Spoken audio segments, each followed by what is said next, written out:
Selamat pagi Bapak Ibu Saudara. Bersama-sama kita akan merenungkan firman Tuhan sebelum kita menjalankan seluruh aktivitas kita pada pagi hari ini. Saudaraku yang dikasihi Tuhan, sebagai orang percaya kita memiliki konsep hidup bahwa segala sesuatu ini yang terjadi, yang kita rasakan, yang kita alami karena kasih karunia Allah saja. Artinya di luar kasih karunia Allah, tanpa kasih karunia Allah, maka segala sesuatu yang kita kerjakan, bahkan hidup yang kita hidupi sekarang ini menjadi sia-sia saja. Hari ini saya akan menyampaikan renungan dengan judul Semua Kasih Karunia Allah. Mari kita lihat dalam kitab 1 Korintus pasal 15 ayat 10. 1 Korintus pasal 15 ayat 10. Firman Tuhan, tetapi karena kasih karunia Allah, aku adalah sebagaimana aku ada sekarang. Dan kasih karunia yang dianugerahkannya kepadaku tidak sia-sia, sebaliknya aku telah bekerja lebih keras daripada mereka semua. Tetapi bukannya aku, melainkan kasih karunia Allah yang menyertaiku. Saudaraku yang dikasihi Tuhan, 1 Korintus 15 ayat 10 ini adalah merupakan prinsip hidup Rasul Paulus. 1 Korintus 15 ayat 10 ini merupakan, sebetulnya kalau Paulus menjadi rasul yang besar, dia mengatakan itu karena kasih karunia Allah semata. Nah, saudara, tentu ini harus menjadi juga konsep dalam hidup kita, prinsip dalam hidup kita, bahwa kehidupan kita ini yang kita jalani, yang kita hidupi semata-mata karena kasih karunia Allah. Kita lihat di sini, berarti ada 3 hal yang semuanya berdasarkan kasih karunia Allah. Yang pertama, semua itu karena kasih karunia Allah. Yang pertama terkait dengan eksistensi kita adalah kasih karunia Tuhan. Eksistensi kita adalah kasih karunia Tuhan. Keberadaan kita sebagai orang percaya, keberadaan kita sebagai hamba-hamba Tuhan, itu semata-mata karena kasih karunia Tuhan. Perhatikan bagian yang pertama. Tetapi karena kasih karunia Allah, aku adalah sebagaimana aku ada sekarang. Saudara, ini pengakuan Rasul Paulus. Rasul Paulus mengakui bahwa kalau dia ada sampai hari itu semata-mata karena kasih karunia Allah. Nah, saudaraku yang dikasihi Tuhan, kalau kita lihat dari segi konteks di sini, bahwa Paulus punya alasan yang sangat kuat, punya alasan sangat mendasar tentang keberadaannya sebagai rasul itu, semata-mata karena kasih karunia Tuhan. Di ayat yang ke-8 sampai 9, misalnya 8 dan 9, 1 Korintus 15 ini, bahwa setelah Paulus menjelaskan tentang beberapa orang yang mendapatkan kasih karunia penampakan Tuhan Yesus itu, saudara, lalu dia mengatakan di ayat 9 itu bahwa ayat 8 dan 9. Dan yang paling akhir dari semuanya, ia menampakkan diri juga kepadaku, sama seperti kepada anak yang lahir sebelum waktunya. Karena aku adalah yang paling hina dari semua rasul, bahkan tidak layak disebut rasul, sebab aku telah menganiaya jemaat Allah. Inilah yang mendasari Paulus mengapa dia mengatakan kalau aku ada sampai hari ini itu karena kasih karunia Allah, itu karena kemurahan Tuhan, itu karena rahmat Tuhan. Kenapa dia mengatakan aku inilah yang orang yang paling hina, dikatakan lebih rendah dari rasul-rasul yang lain. Bahkan dia mengatakan tidak layak disebut sebagai rasul. Kenapa? Karena memang latar belakang dia adalah seorang yang menganiaya jemaat, seorang yang mendapatkan surat legalitas ya, untuk mengejar orang-orang Kristen, untuk membunuh setiap orang Kristen yang ada pada waktu itu.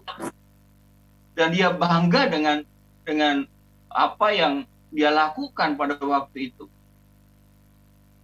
Tetapi setelah dia ditangkap oleh Tuhan, dia merasa kalau saya sekarang menjadi rasul, kalau saya sekarang menjadi utusan Allah untuk bangsa-bangsa non-Israel, memberitakan Injil ke berbagai tempat, itu karena kemurahan Tuhan. Itu karena kasih karunia Tuhan. Seharusnya Paulus adalah orang yang dimurkai oleh Allah. Seharusnya Paulus adalah orang yang dibinasakan oleh Allah. Karena dia sudah begitu kejam terhadap orang-orang Kristen pada waktu itu.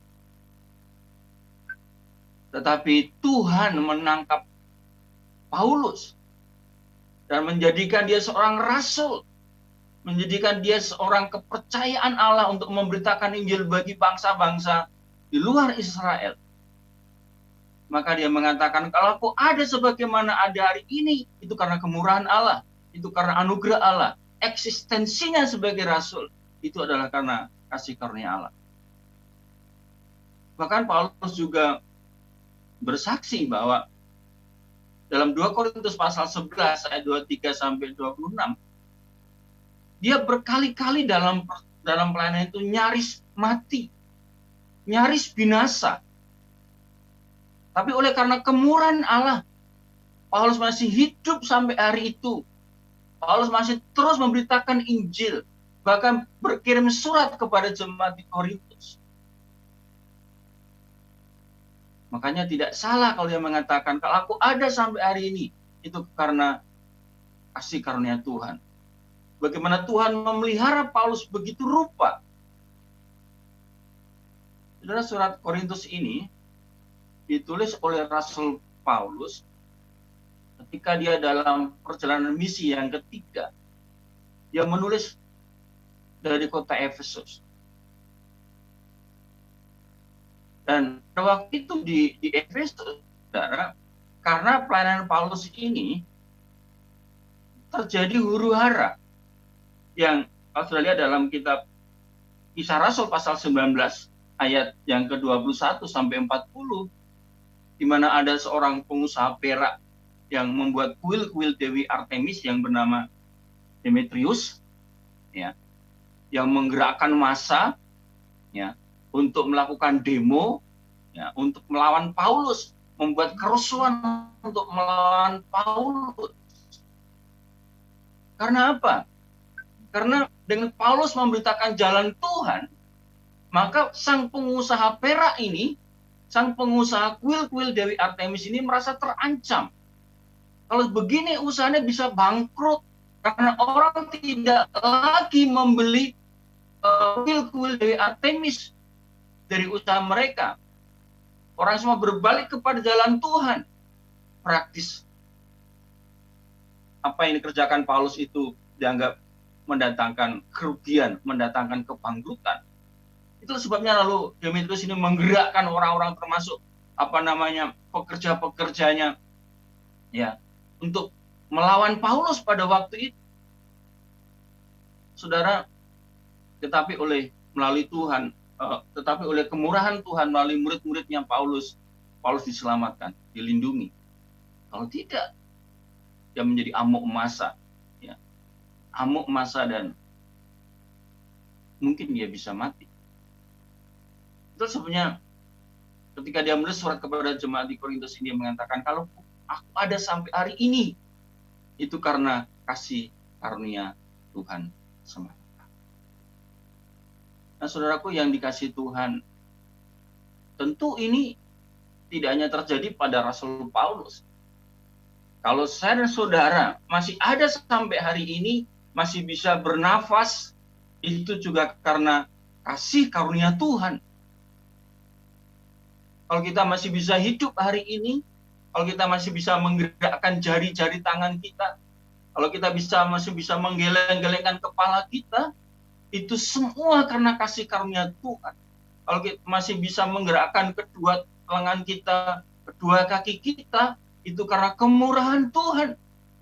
Sebab berapa banyak orang yang harus dirawat di rumah sakit, menghabiskan dana puluhan juta, bahkan ratusan juta, karena salah satu anggota tubuhnya tidak bisa digerakkan. Karena dia tidak bisa menghirup udara dengan bebas, karena harus menggunakan bantuan oksigen dan segala macam. Saudara dikasih Tuhan. Hal ini membuat saya dan saudara menjadi orang yang selalu mengucap syukur kepada Allah. Ya, kalau kita bisa bangun pagi, membuka mata, mendengar sesuatu di sekeliling kita syukuri. Ya, itu harus kita syukuri walaupun dompet kita isinya hanya 2.000-an, bahkan mungkin dompet kita kosong, tidak ada isinya. Tapi kalau kita bisa bangun, membuka mata, mendengar sesuatu, kita masih ada hari ini, itu karena kemurahan Tuhan. Kalau Tuhan izinkan kita masih ada hari ini, berarti masih ada harapan hari esok. Itulah sebabnya sebagai orang percaya, sebagai anak Tuhan, begitu bangun mesti harus terima kasih Tuhan. Jadi saudara, eksistensi kita ini karena kasih karunia Allah. Makanya harus kita syukuri. Yang kedua saudara, motivasi kita adalah kasih karunia Allah. Artinya, apa yang mendorong kita mengerjakan sesuatu, apa yang mendorong kita untuk hidup hari ini, itu semata-mata adalah kasih karunia Allah. Perhatikan bagian yang kedua. Ayat bagian yang kedua. Dan kasih karunia yang dianugerahkannya kepadaku tidak sia-sia. Sebaliknya, aku telah bekerja lebih keras daripada mereka semua. Rasulullah mengatakan, kasih karunia diberikan kepadaku itu tidak kusia-siakan. Sebaliknya, dengan kasih karunia itu, aku bekerja lebih keras dari mereka semua, dari murid-murid, dari semua rasul-rasul. Artinya apa? Ini yang memotivasi, ini yang mendorong Rasul Paulus bekerja lebih keras dari murid-murid yang lain itu, ya karena kasih karunia Allah yang sudah menyelamatkan dia. Mestinya Paulus itu adalah orang yang harus dibinasakan oleh Allah, tapi diselamatkan oleh Allah, menjadi rasul Allah.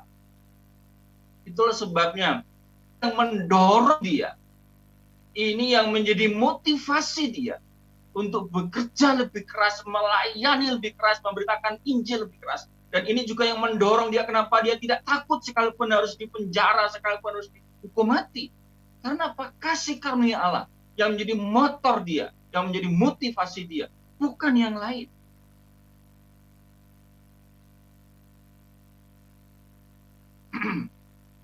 Kita bisa melihat dalam kehidupan Rasul Paulus, saudara.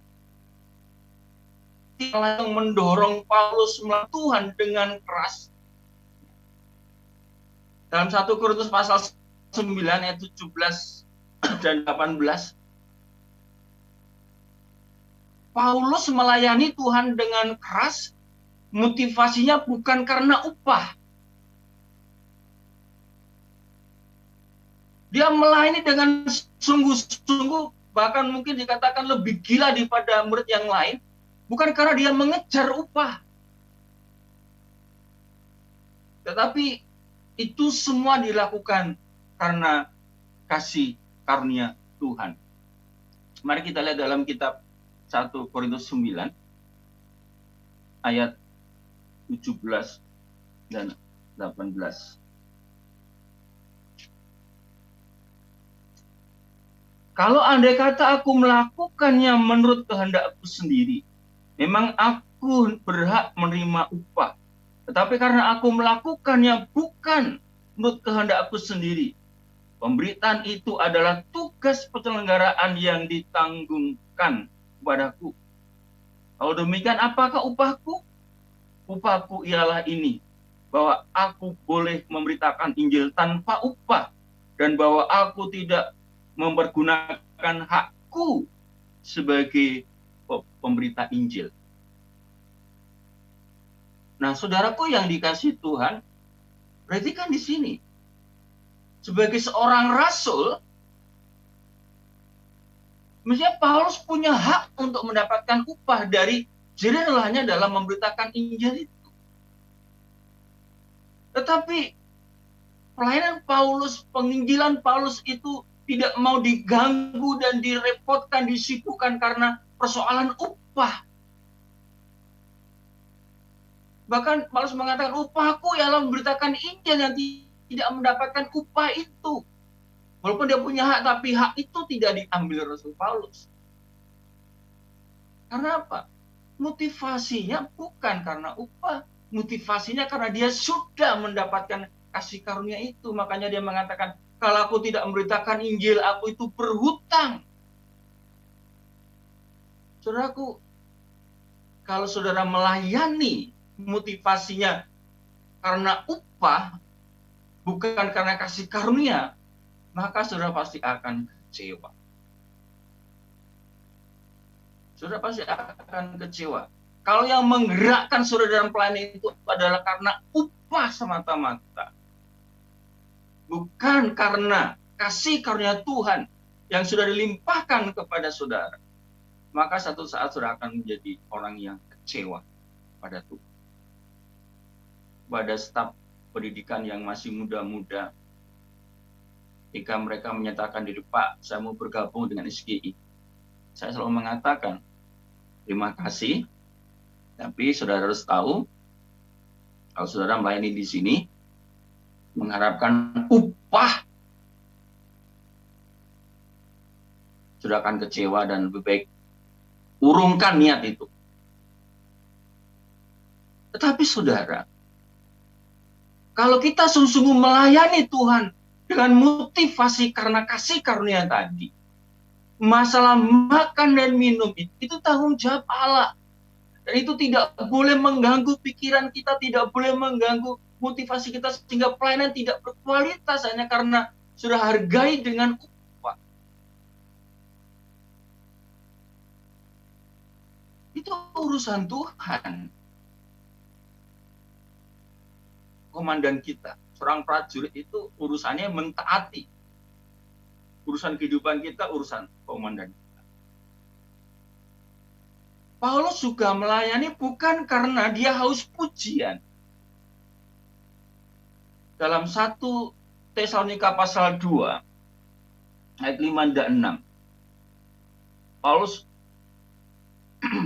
menjelaskan kepada jemaat di Tesalonika bahwa dia melayani Tuhan, motivasinya bukan supaya dia dipuji orang, tapi karena semata-mata dia sudah diselamatkan oleh Allah, dia sudah mendapatkan kasih karunia Allah. 1 Tesalonika pasal yang kedua ayat 5 dan 6. Karena kami tidak pernah bermulut manis. Hal itu kamu ketahui, dan tidak pernah mempunyai maksud loba yang tersembunyi. Allah adalah saksi. Juga tidak pernah mencari pujian dari manusia, baik dari kamu maupun dari orang-orang lain. Sekalipun kami dapat berbuat demikian sebagai rasul-rasul Kristus. Jelas dikatakan di sini. Paulus melayani dengan keras, dengan rajin, dengan sungguh-sungguh, bahkan nyawa menjadi taruhannya. Bukan karena dia haus pujian, tidak. Bukan karena haus pujian. Walaupun sebetulnya dia berhak mendapatkan itu, tapi itu tidak menjadi motivasi yang utama bagi dia. Motivasi yang utama tadi adalah karena kasih karunia Tuhan. Acap kali kita selalu ingin mendapatkan pengakuan, saudara, penghargaan dari seseorang, dari orang lain ketika kita melakukan sesuatu. Yaitu salah satunya adalah pujian. Saudaraku, untuk menjadi pelayan Tuhan,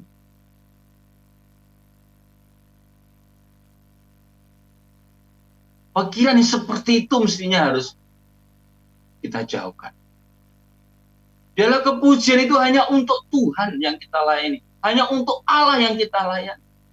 Karena kalau kita melayani tujuannya supaya dipuji orang, nanti kita akan menjadi orang yang sombong kepala. Lalu motifnya jadi menjadi salah lagi, menjadi tidak lurus lagi. Jadi biarlah kalau kita melayani, lalu itu memberkati orang, biarlah Tuhan yang dipuji, Tuhan yang dimuliakan. Jangan pusingkan dirimu dengan kok tidak mendapat penghargaan, kok tidak mendapat pujian. Saudaraku, kita lakukan ini karena didorong oleh kasih karunia Tuhan saja, bukan karena yang lain. Semua itu karena kasih karunia Tuhan. Yang pertama tadi adalah eksistensi kita, itu karena kasih karunia Tuhan. Yang kedua, motivasi kita melayani, itu juga karena didorong kasih karunia Allah, bukan yang lain. Lalu yang ketiga, saudara, prestasi kita, keberhasilan kita, itu adalah juga kasih karunia Tuhan. Mari kita lihat bagian yang terakhir ayat kita. Tetapi bukannya aku, tadi kan Paulus bekerja lebih keras gitu kan, katakan tetapi bukannya aku, melainkan kasih karunia Allah yang menyertai aku. Dengan katanya, kalau aku bekerja keras kemudian aku berhasil, itu bukan karena aku, bukan karena Paulus, tetapi semata-mata karena kasih karunia Allah yang menyebabkan aku berhasil. Kira-kira begitu. Saudaraku, yang dikasih Tuhan, kita tahu bahwa Paulus dalam kitab Kisah Rasul itu mengadakan perjalanan misi. Jadi sejak dia ditangkap oleh Tuhan, lalu diperlengkapi oleh Tuhan, Paulus mengadakan perjalanan misi itu 4 kali. Karena memang Tuhan memberikan mandat secara khusus kepada Paulus untuk memberitakan Injil kepada bangsa-bangsa non-Yahudi. Dan dalam keempat perjalanan misinya itu sudah ada banyak jemaat yang didirikan oleh Rasul Paulus. Ada banyak murid. Ada banyak orang-orang yang dimenangkan dan dimuridkan oleh Rasul Paulus. Sekurangnya ada jemaat Efesus, ada jemaat Tesalonika, jemaat Filipi, Galatia, Kolose, Korintus. Itu semua adalah rintisan Rasul Paulus. Ada murid-murid juga yang dimuridkan Rasul Paulus, misalnya Titus, Timotius, Onesimus, Filemon, dan yang lain-lain. Dia orang yang betul-betul sukses menggerakkan orang lain untuk menjadi pengikut-pengikut Kristus. Saudaraku yang dikasihi Tuhan. Tetapi Paulus tidak merasa bahwa itu karena saya, tidak. Dia mengatakan itu karena kasih karunia Tuhan, prestasi yang boleh dikatakan itu prestasi, itu adalah kasih karunia Tuhan saja. Kita juga tahu bahwa dari 27 kitab perjanjian baru, 13 diantaranya itu ditulis oleh Rasul Paulus. Dan dari surat-surat Rasul Paulus ini sudah dibangun doktrin-doktrin Kristen yang kuat, dibangun doktrin-doktrin teologi Kristen yang begitu luar biasa. Dari apa yang ditulis Rasul Paulus yang merupakan wahyu yang didapat dari Allah, Tapi juga Paulus mengatakan ini semua karena kasih karunia Tuhan. Dia tidak merasa aku lebih hebat dari Petrus, aku lebih hebat dari Yohanes, atau yang lain tidak. Aku lebih hebat dari Barnabas, aku lebih hebat dari Lukas, tidak. Katakan itu semua karena kasih karunia Tuhan yang menyertai aku sehingga dia berhasil. Kita juga tahu bahwa Paulus ini adalah orang yang diberi karunia Tuhan yang luar biasa. Karunia kesembuhan dia punya, karunia bahasa roh dia punya, karunia hikmat dia punya, karunia mengajar dia punya. Karunia penginjilan pasti dia punya. Tapi itu yang membuat dia menjadi sombong. Bahkan dia juga pernah mendapat penglihatan yang diberikan oleh Tuhan sehingga dia bisa melihat surga itu tingkat 3. Tapi Paulus juga tidak menjadi sombong kan hal itu. Kadang ada orang Kristen hamba Tuhan yang entah benar atau tidak, katanya pernah dibawa Tuhan ke surga. Begitu bangga kemana-mana diceritakan, bahkan mengatakan sehari bisa 3 kali naik turun surga. Paulus tidak, saudara. Paulus tidak. Prestasi, keberhasilan itu karena kemurahan Tuhan semata-mata. Sebelum dia menjadi rasul dan bernama Paulus, namanya kan Saul ya. Saulus itu artinya adalah yang diingini. Ya. Itu bisa juga berarti tentang sesuatu yang kebanggaan, ya. Sesuatu yang dibanggakan gitu kan. Jadi memang orang tuanya mengharapkan Saulus itu nanti jadi orang yang dibanggakan dalam konteks orang Yahudi. Dan memang benar, sebelum dia ditangkap Tuhan, dia merupakan murid kesayangan guru besar Gamaliel, ahli Taurat, luar biasa. Tapi ketika dia ditangkap oleh Tuhan, diberi nama Paulus, yang artinya beda dengan Saulus. Paulus itu artinya rendah hati atau kecil. Itulah sebabnya enggak salah kalau dia mengatakan kalau aku berhasil itu karena kemurahan Tuhan semata.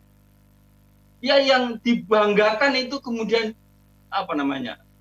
bersedia untuk dijadikan kecil supaya dia jadi orang yang rendah hati. Saudaraku yang dikasihi Tuhan, capaian apapun yang sudah capai hari ini atau kelak atau nanti, itu bukan karena saudara hebat, bukan karena kita ini hebat, bukan. Tapi karena Tuhan, kasih karunia Tuhan yang menyertai kita, sehingga kita bisa berhasil. Sehingga kita bisa menjalankan tugas panggilan itu dengan luar biasa. Saya sendiri mengakui, STT Sola Gracia kalau masih ada sampai hari ini, itu bukan karena hebatnya siapa-siapa. Itu hanya hebatnya Tuhan. Itu karena kasih karunia Tuhan yang terus menyertai SGI ini, terus menopang SGI ini. Sehingga SGI masih ada sampai hari. Dan saya yakin dan percaya, karena kasih kemurahan Tuhan, SGI, Yayasan Anugerah Semata, pelayanan kita semua akan terus berkata. Selamat pagi, selamat beraktivitas. Tuhan Yesus memberkati kita semua. Amin. Mari kita berdoa. Tuhan, kami bersyukur. Kami sadar bahwa sebetulnya kami ini bukan apa-apa dan bukan siapa-apa, bukan siapa-siapa, jika bukan karena kasih karunia Tuhan. Apa yang saya pakai hari ini, apa yang saya minum, saya makan hari ini, itu semua karena kasih karunia Tuhan. Capaian-capaian dalam hidup kami sampai hari ini, bahkan nanti dan seterusnya, itu juga karena kasih karunia Tuhan yang menolong kami. Biarlah Tuhan meluruskan setiap motivasi kami dalam melayani ini. Biarlah kami melayani didorong karena kami telah menerima kasih karunia Tuhan itu, bukan karena didorong yang lain. Berkati seluruh aktivitas kami hari ini, baik Sivitas Akademika STT Keluarga Indonesia maupun keluarga besar Yayasan Anugerah Semata. Tuhan berkati setiap pekerjaan dan usaha yang kami lakukan hari ini, jadikan berhasil karena kasih karunia Tuhan. Saudaraku, arahkan hatimu dan pikiranmu dan terimalah berkat Tuhan. Di dalam nama Allah Bapa, Putra, dan Roh Kudus, Bapa di surga memberkati engkau dengan berkelimpahan, dan Yesus Kristus memberimu kasih karunia demi kasih karunia, dan juga Allah Roh Kudus memberimu sukacita dan damai sejahtera ilahi, mulai dari hari ini dan sampai selama-lamanya. Tuhan Yesus memberkati. Haleluya. Amin. Terima kasih untuk perhatiannya. Selamat pagi. Tuhan memberkati kita semua.